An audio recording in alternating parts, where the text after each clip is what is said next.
Hello, English learners. Welcome back to Two Voices English. I'm Maya. Today, we are going to do a full speaking simulation on the topic of hometown and accommodation. This is one of the most common topics in the IELTS exam. Remember, this is just a role play to help you prepare. The candidate, Sam, will be giving answers that are around a Band 6 level, so pay attention to his vocabulary and grammar.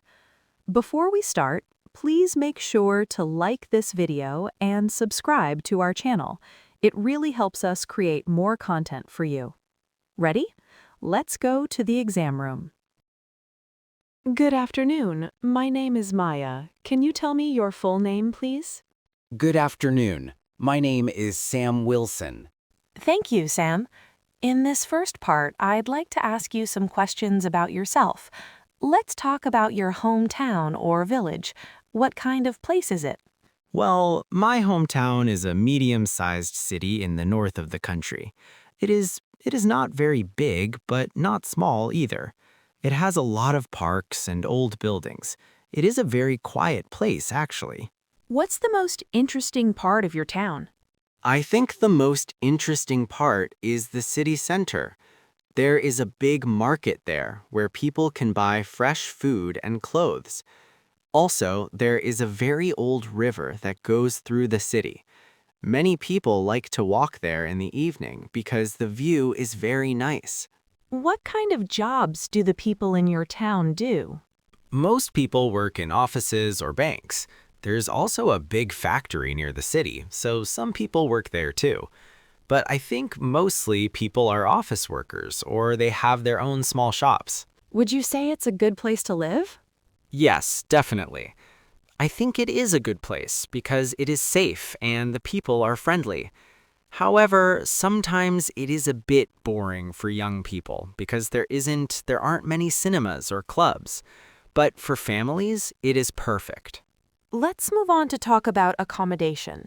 Tell me about the kind of accommodation you live in.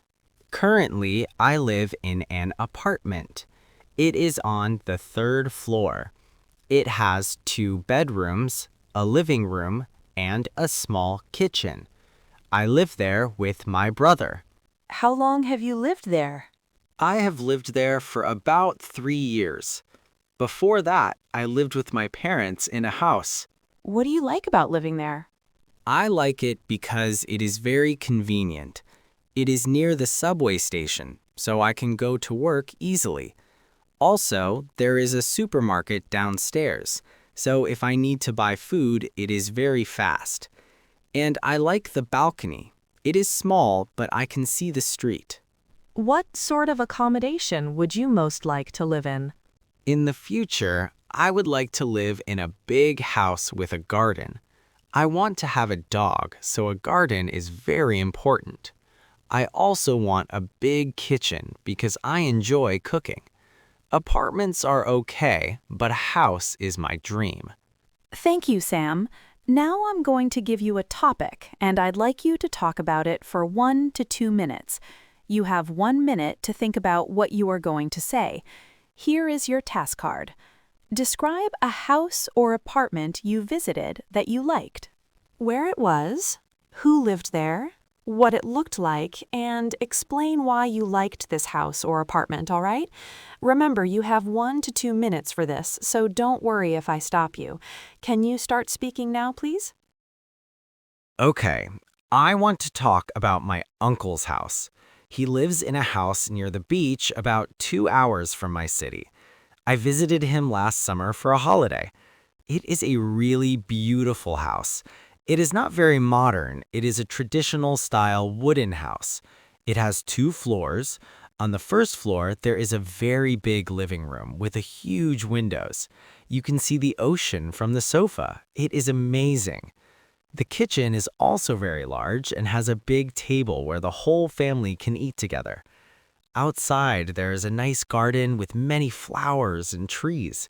My uncle loves gardening, so it always looks green. The reason why I liked this house is because it felt very relaxing. In my apartment, it is noisy and busy, But in my uncle's house, you can only hear the sound of the ocean and the birds. It was very peaceful. Also, the decoration inside was very warm and cozy. It felt like a real home. I stayed there for 1 week and I didn't want to leave. I hope one day I can buy a house like that, maybe when I retire. Thank you. Would you like to live near the beach? Yes, I would love to, but maybe the houses there are too expensive for me right now. Thank you. We've been talking about a house you visited. I'd like to discuss with you one or two more general questions relating to housing. Let's consider renting versus buying. In your country, do most people prefer to rent or buy their home? In my country, most people prefer to buy. It is a culture thing, I think. People feel safer if they own the house. If you rent, maybe the landlord will tell you to leave. But buying is very expensive now, so many young people have to rent because they don't have enough money for the deposit. Do you think the government should help people to buy homes? Yes, I think so. The prices are going up every year, and it is very hard for first-time buyers. Maybe the government can give some loans with low interest or build more affordable houses for normal people. If they don't help, only rich people can buy houses. Let's talk about urban living. Why do you think so many people move to big cities these days? I think the main reason is jobs. In the countryside or small towns, there are not many job opportunities. But in big cities, there are many companies, so it is easier to find work. Also, the facilities are better. You have good hospitals, schools, and shopping malls. Are there any disadvantages to living in the city? Oh, yes. The traffic is terrible. In my city, during rush hour, cars cannot move. Also, the air pollution is bad. It is not good for your health. And it is very noisy. Sometimes it is hard to sleep at night. Thank you, Sam. That is the end of the speaking test. And that's the end of our Band 6 simulation. Did you notice how Sam communicated his ideas clearly even though he used some simple words and made a few small grammar mistakes? He didn't use very difficult idioms, but he answered all the questions fully. That is a good example of a Band 6 performance. If you found this helpful, please give us a thumbs up and subscribe to the channel for more videos like this. See you in the next lesson. Bye!